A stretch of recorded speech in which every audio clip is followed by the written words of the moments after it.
Hi hello everyone, welcome to new blog. বাজার থেকে দেখো কার্পো মাছ এনেছে, তো এগুলো কেটে এনেছে, তো ধুয়ে নিয়ে আসলাম। কাটাকাটি কমপ্লিট। টমেটো কেটেছি, আর এদিকে দেখো ঝিঙে কেটেছি, আলু কেটেছি ভাজার জন্য, তরকারির জন্য।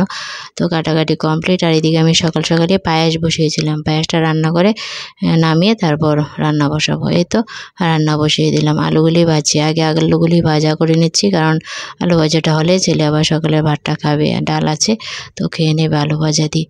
লাল লাল করে লঙ্কা গুঁড়ো দিয়ে আলু ভাজাগুলি করে নিয়েছি। আর এরকম আলু ভাজা ছোটো বড়ো সবারই ভালো লাগে, তো আমারও ভালো লাগে খেতে। আর কার কার ভালো লাগে অবশ্যই কমেন্টে জানিও। আর টমেটো কেটে ছেলে দেখলে না, তো টমেটো দিয়ে আলু দিয়ে ছেলের জন্য মাছ ছাড়া নিরামিষ ঝোলটা রান্না করলাম। আর 3 পিস মাছ দিয়েছি ভাজতে তরকারির জন্য। আমার না মাছ খেতে এখন বেশি ভালো লাগে না, যদি খাবো 1 পিস, আর হাজব্যান্ড 2 পিস, তো তার জন্য 3 পিস দিয়েছি, বাকিগুলি রেখে দিয়েছি ফ্রিজে আর কি। আর এখানে মাছগুলি ভেজে তুলে ঝিঙ্গা ভাজা করব। তো লবণ হলুদ দিয়ে ঝিঙ্গাগুলি মিশিয়ে একটু ঢাকা চাপা দেবো, তাতে করে একটু ভাবে সিদ্ধ হয়ে যাবে। তারপর 2-3টা নাড়াচাড়া দিয়ে নামিয়ে নেব। তো ঢাকা দিয়ে দিলাম। আর দেখো এই যে সকালে পায়েস রান্না করেছিলাম, পায়েসটা হচ্ছে তালের মানে রসের পায়েস, খুব ইয়াম্মি হয়েছে দেখতে। তো এখন তরকারিটা বসিয়ে দিয়ে পায়েসটা খাবো, তাই নিয়ে নিচ্ছি। হাজব্যান্ডকে দিয়েছি, ছেলে তো খাইয়ে না, তো আমি আর হাজব্যান্ডই খাবো আর কি। তো আমি কিছুটা পরিমাণ নিয়ে নিয়েছি, তাও থাকবে অনেকটা।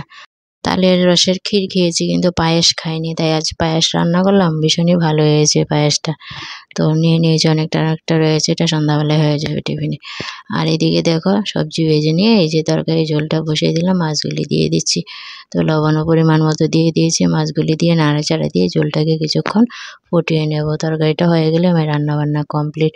তো দেখো বন্ধুরা, তরকারিটা বসিয়ে দিয়ে আমি বাকি কাজকর্ম করে আসলাম, ঘরদোর ঝাড়পোছ করে। তো এইদিকে দেখি আমার তরকারিটা হয়ে গেছে, তো নাড়াচাড়া দিয়ে নামিয়ে নিলাম।